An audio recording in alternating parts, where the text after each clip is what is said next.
Hello everyone and welcome to We Meet at Digital Days. My name is Lisa Richter and I will moderate this presentation. We are very pleased that you took the time to participate in our virtual conference. The topic of this presentation is REDCUBE, everything you need to know to handle high currents on your PCB connection. Our speaker is Philipp Schmitt. He will hold a presentation and answer your questions. Before we start, I would like to point out one thing. You will be muted during the presentation. This means that you cannot ask questions via microphone during the presentation. Nevertheless, you have the opportunity to ask questions during the presentation at any time via the chat function. You will find the chat function in the control panel. This presentation will be about 30 minutes long. The chat questions will be answered in a Q&A session following the webinar. There are 5 to 10 minutes left in addition scheduled for this. And if you're unable to answer all of your questions within this time, we will answer them via email afterwards. If you still have any other questions left, just mail us at exhibition@we-online.com. We will try to answer all of your questions promptly. At the end of the presentation, you'll be asked to participate in a feedback survey. We would be pleased if you take the time to fill out the survey and help us to improve the event. You will receive the link to the presentation in the next few days, and the recording will be available at our website shortly. So now I will hand over to our speaker, Philipp, and I wish you an exciting presentation. Thank you, Lisa, for introduction. Hello, everyone. My name is Philipp Schmitt. I work since 2016 in the company, and my task is field application engineer for the electromechanical products. What about the electromechanical parts? All about connectors, switches, assembly, and high current REDCUBEs. Today, we're talking about the topic of REDCUBE, high current connectors. The agenda for today is Pressfit, how does it work? The PCB design from drill hole until the plating. We have a rule of thumb for you, how to calculate the traces, and the temperature rise test about the rule of thumb, the Pressfit process itself, and for the end, tooling. We start with a connector slide. You see some connectors. Most of these connectors are suitable for signals, like this DSAP or modular check. Some of them are suitable about higher currents. For example, this USB-C goes up to 5 amps. And if you need higher currents, you can use some wire-to-board connectors or terminal blocks. But what is if you need higher currents, higher than 57 amps? So the solution is, in this case, use REDCUBEs. So we have 4 different REDCUBEs. We have Pressfit parts. We have also a Pressfit part, but this is a plug system. So you crimp the terminal on your wire and plug it directly to this plug. If you have higher quantities and less current, you can use THR products or SMD. But today we talk about the Pressfit version.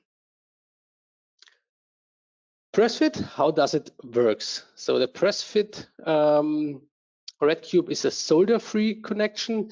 The REDCUBE is made out of brass, and you have a thin layer at the top of the REDCUBE, and you have in the PCB a copper wire. So the copper wire is a little bit smaller than the pin from the REDCUBE. So you get here in this case a cold, in this area, a cold welding situation. That means cold welding is a gas-tight connection. That means no molecules enter into this connection. So the cold welding connection is a really, really strong mechanical and really powerful electrical connection.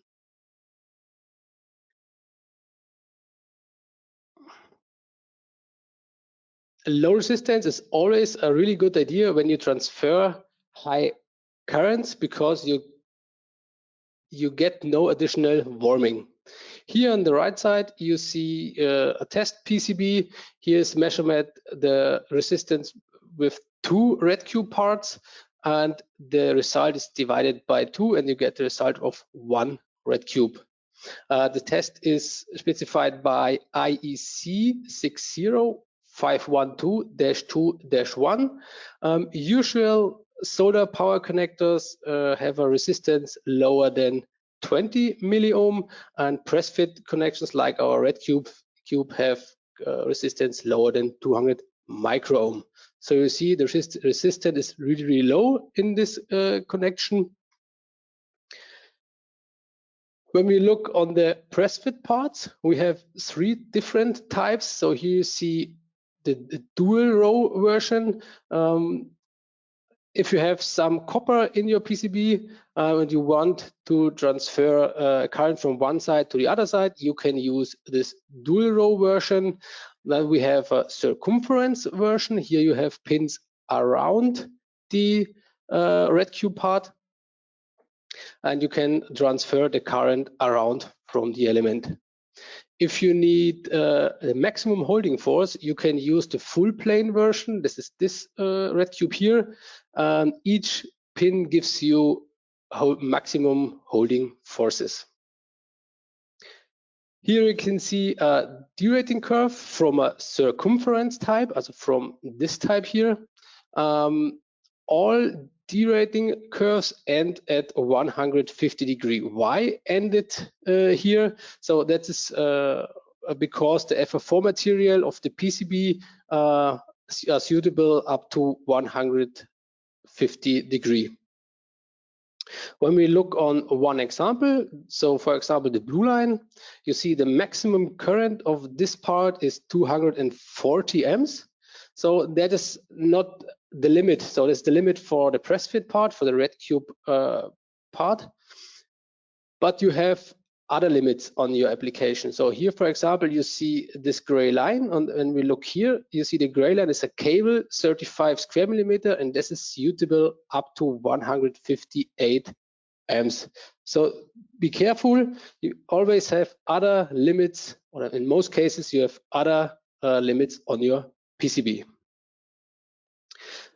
I talked about mechanical force or maximum holding force. How is this specified? So here you see the pull-out test of a PCB with 1.6 millimeters, and here was the holding force around 100 Newton per pin. That means the holding force is 10 kilo per pin. So for example, if you have a part with 36 pins, you have a holding force of 360 kilogram. So sorry. That is the minimum value for a 1.6 millimeter. If you have a thicker PCB, you have a higher holding force. So here we have a practical self-test for you. You see here a part with 25 pins. This is screwed by a 3-angle system, and the PCB is mounted here on a pull-up bar. So please enjoy the video.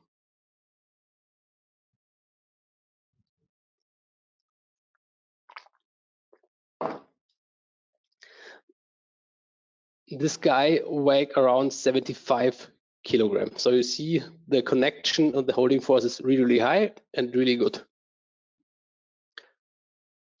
So let us now take a look on the individual steps of the PCB.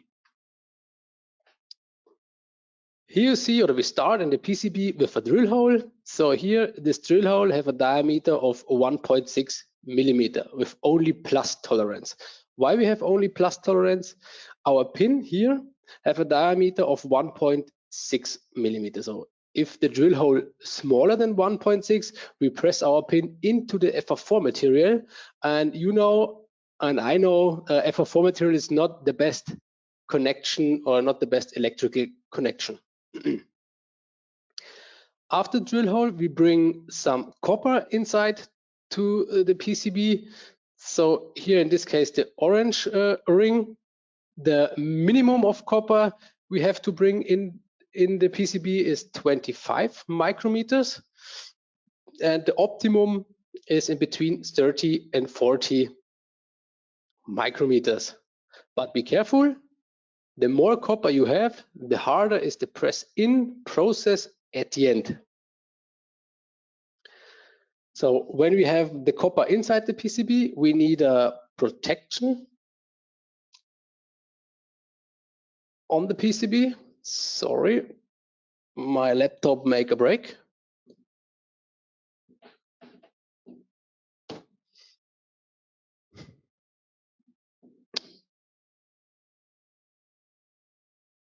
I hope you wake up quickly. So now I can.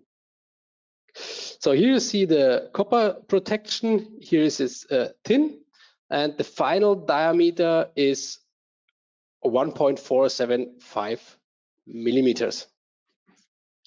So the maximum tin is 15 micrometer, and the optimum is 2 micrometer. So why is 2 micrometer the optimum? If you have a thicker tin surface at 2 micrometers, so when you do the press fit process, the tin will be displaced at the side of the element, and that can be dropped down like chips on the bottom side of your PCB. When we go one step deeper and we look on the ideal versus reality version, you see here on the right side, the reality cross section, you see the deformed copper via, and in this area you have the cold welding situation. So when we go one step deeper in the cross section, we see here always the copper layer, we see here the tin layer, and we see here our pin. Our pin is a little bit deformed. In this area, you have the cold welding situation. You see always here the tin and here the tin, and if you have a thicker tin surface, so this chip can be bigger and drop down on the bottom side of the PCB. Here on this slide, we deliver a rule of thumb for you. How does it work, the rule of thumb? You have weight of the part itself. This is multiplied by 3, and you get the weight of your track. For the thickness, for the copper thickness, you need the maximum value of ampere, or you need the current that you want to transfer. So this value is divided by 0.3, and you got the result in micrometer. On this slide, I show you an example. We have a REDCUBE part with 7 millimeters multiplied by 3. We have a weight of this track 21 millimeters. Here we use the datasheet value 100 amps, 100 divided by 0.3, and the result is 330 micrometers. So that means you need a PCB with 6 or 5 layers, 6 layers of 70 micrometers or 4 layers of 105 micrometers. So we tested our rule of thumb with our own prototype. So you see here different tracks. You see here a track with connected a terminal block and the REDCUBE plug. Here you see 2 press fit parts, 4 layers with 70 micrometers, 2 outer layers with 70 micrometers, and 4 layers with 70 micrometers, but the half of the weight. Here you see the thermal pictures about the rule of thumb. Here we tested the PCB with a current of 100 amps. The PCB design is 4 layers with copper of 70 micrometers. The width is 21 millimeter, and the ambient temperature was 21 degree. So what you can see here, the hottest point is the track itself. So we have a temperature rise of 47.8 Kelvin. The second hottest point is the cable lug here, the press fit zone, also the press fit, the press zone, the crimping zone of the cable lug, and after that you have the cable. That is the third point. So you see, our rule of thumb gives a good temperature balance in your full system. You see, the REDCUBE itself is not the problem, so the copper thickness in the PCB is the problem, but in this case with 47.8 Kelvin is not the problem, so this is okay, and this is absolute okay, so we proved the rule of thumb that it did a good job. Here I show you the other tracks with temperatures. You see here is only connected a 10 square millimeter cable. That is why the terminal block can't use for higher square millimeters. And the important thing is here you see this here is connected a 16 square millimeter cable, and we have a temperature rise of 81 Kelvin. So here we have 4 layers, but the half wide, sorry, and we have 98 Kelvin. So that means if you have a bigger track on the outlines, on the outlayers, you have a really, really good cooling effect on the PCB. So now we have to look a little bit deeper in the press fit process itself. What material is needed? You need a press, something like that. You need a stamp. You can see it here. You need PCB and a support that is not shown here on this picture, and you need a base like this. But before we can start with the press fit process, we need the right diameter and the right surface in the copper via. So you can use chemical surfaces. Chemical tin is that what we recommended. It is also allowed to use incl, but the problem with incl is the really hard underlayer nickel. The pin can't break out the nickel for the cold welding. So that means you only have a press connection and not solder, not cold welding situation. So the best surface is chemical tin to use, and the diameter for chemical tin is 1.475 millimeters. Also possible is hot air leveling. Here is the PCB dipped on a tin buff, then pull it out and blow the rest tin away. So there are other things to respect for the press fit. You have different thickness of tin with this plating. You see here, you have here really, really thin surface, here a really big, so we need another diameter, here in this case 1.45 millimeters. I will show you other recommendations. Here you see the PCB thickness can be between 1.6 to 3.2 millimeters. Why 3.2 is the maximum? So our pin have a length of 3.5 millimeters. You see the face here on the bottom side. This is around 0.3 millimeter, so the maximum can 3.2 millimeters thick. You must, as each pin must connect each layer of your PCB to transfer the current directly into the track. The lowest value is the lowest thickness is 1.6 millimeter.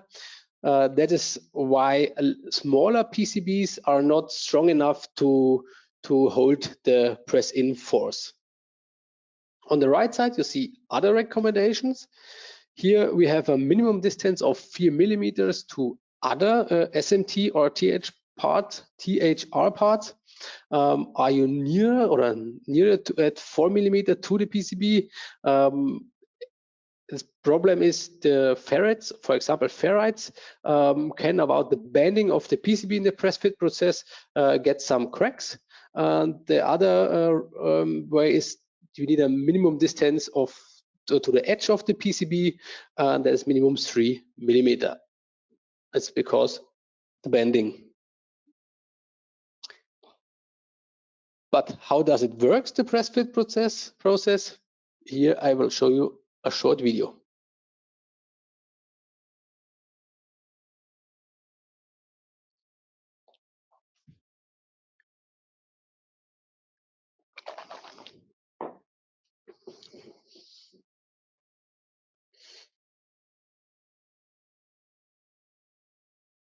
So test is done by a small hand press. You see, it's quite easy. A colleague always says REDCUBE press fit is not rocket engineering. What you also see, we have here, each PCB need support. Here, this support is printed by a 3D printer. This is good to use for prototyping for a small series. The diameter of each drill hole for the support is 1.75 millimeters, only with plus tolerance, the same as the drill hole in the PCB. We have only plus tolerance.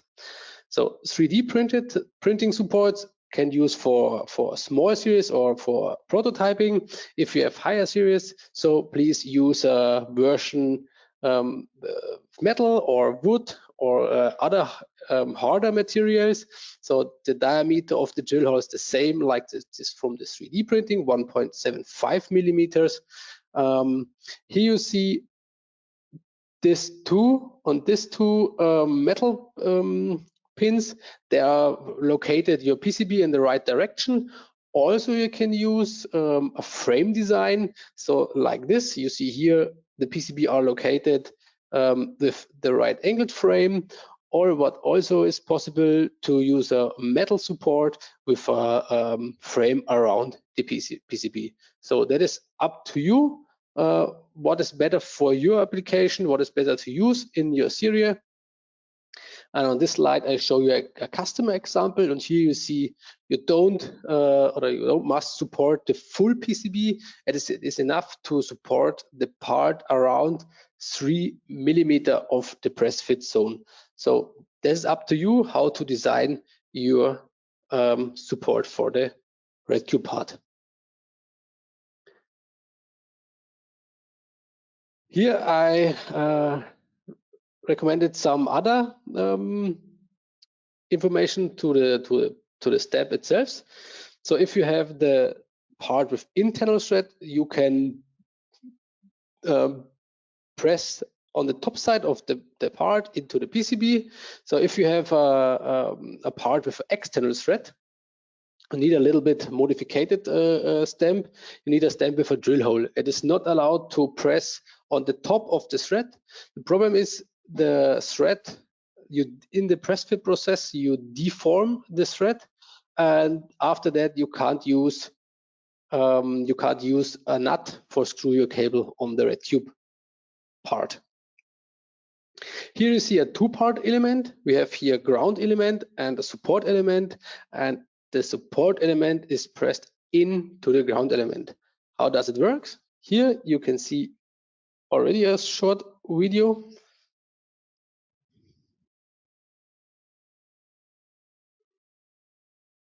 So we press the ground element into the PCB, turn the PCB, and press the support element in to the ground element.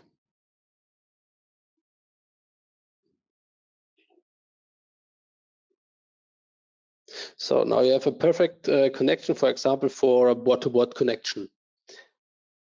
What is important in this case, you see here support in yellow. You must support the ground element before you press in the support element in the ground element. If you not do this, you have the problem, the press force from the support element into the ground element is really high, and you press the ground element out of the PCB. So that means you destroy your cold welding situation. We have a right-angled REDCUBE part. Here's important to press on this both green areas with the same force, you can use a stamp, something like that. Yes. We also have some recommendations regarding the press itself. So this both companies are located in Germany. One of them is Schmitt Presses and Gechter GmbH. Here you can buy your press. But how to buy the right press with enough force? Here you can look on the insertion forces where you can find it. You can download our Pressfit guide from our homepage. So I calculate with you a short example. So here we have a final diameter from chemical tin, 1.475 millimeters, and the PCB thickness of 3.2 millimeters. The minimum force is 140 Newton and the maximum is 340 Newton. In this example, we use a REDCUBE with 12 pins. 12 multiplied by 140, we get around 1.7 kilonewton. And 12 multiplied by 340, we get a maximum force of 4 kilonewton. So you need a press with a maximum force of 4 kilonewton. Please don't forget a little bit security margin of around 20%. So in this case, it's better to buy a press with a press force around 5 kilonewton.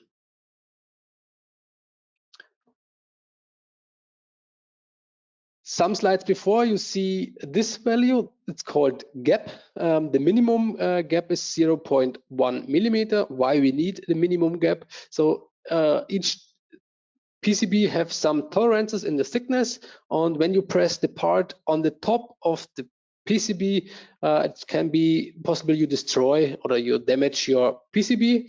That is why you must adjust your press. Here you can see a hand press with a manual end stop. Here this is in black, the black screw, and on the top side is a black nut, and with the nut you can adjust your end stop. The insertion speed is between 100 and 250 millimeters per minute. And the important thing on this slide is the insertion is done by one single movement. Please do it by one single movement.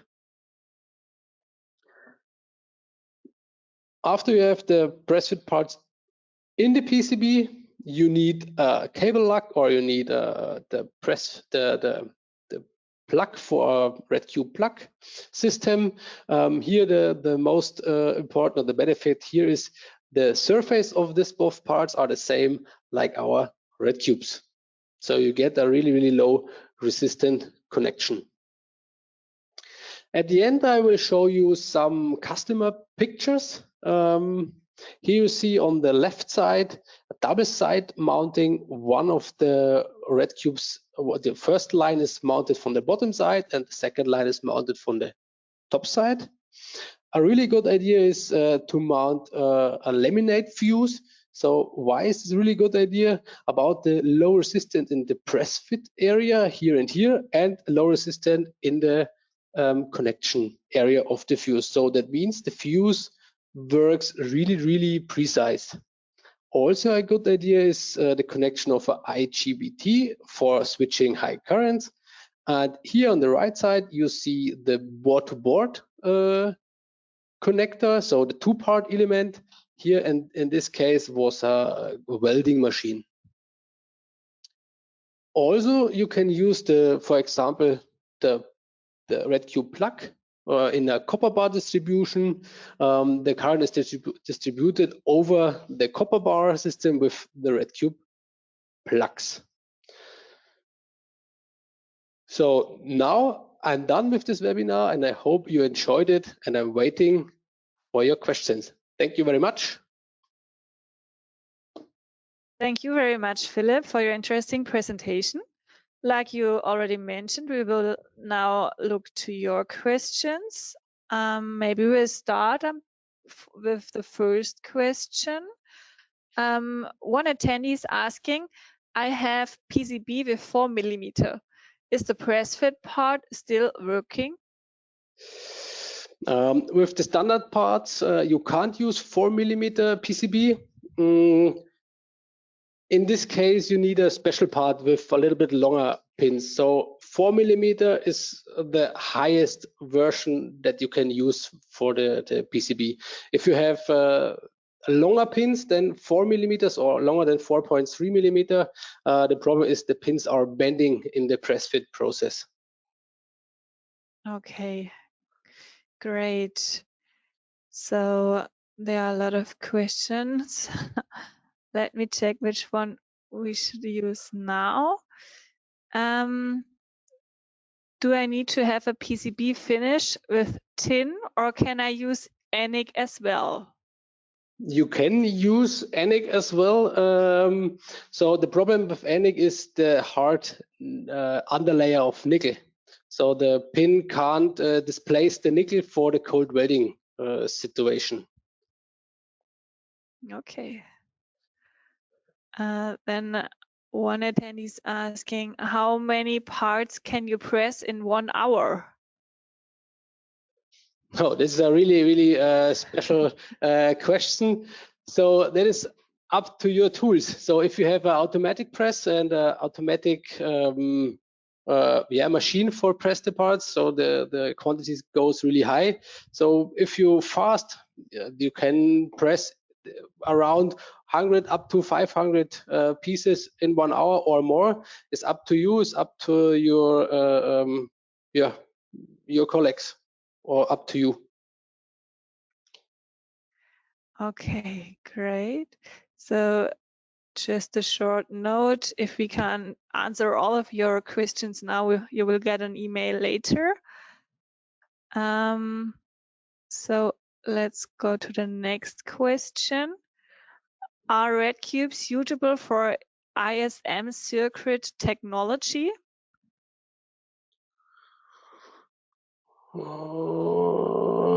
This question I will ask later per email. Sorry for that. Oh, no problem. Just let's go to the next question and then you will get an answer via email afterwards. If I have ENIC plating on my PCB, is the press fit still possible? And are there any disadvantages? So that's the same questions before. The problem is the INIC, as the underlayer of nickel. So nickel is really hard, and the pin of our REDCUBE can't displace the nickel surface for the cold welding situation. Okay, thank you. No problem. So, You're welcome.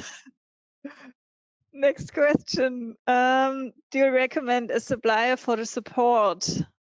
Yes. For the support, you can. The company name is Schneid, Schneid GmbH, also SCHNAEDT, and then GmbH. So it's located in Germany. So there's a they have a really large knowledge about support and base plates. Okay, great. Thank you. And there is another question. What about soldering REDCUBEs? Is it possible in reflow? So our REDCUBE parts for THR, yes, it's possible to use in reflow. The press fit parts, please don't solder after the press fit. So you have a press connection, a cold welding situation. So if you heat the part quickly up, you destroy, you delaminate your FF4 material. So your PCB is damaged. Okay, great. So I think we can say thank you to all of you for your attention. And if there are any questions left, we will answer them via email afterwards. So let me show my screen again. Thank you for your attention. I hope you enjoyed our presentation. And the next presentation topic is Introduction to Circular Connector Range at WE. And this presentation starts at 4 p.m. So hopefully see you there and enjoy our digital days. Goodbye. Thank you. Goodbye. Have a good day.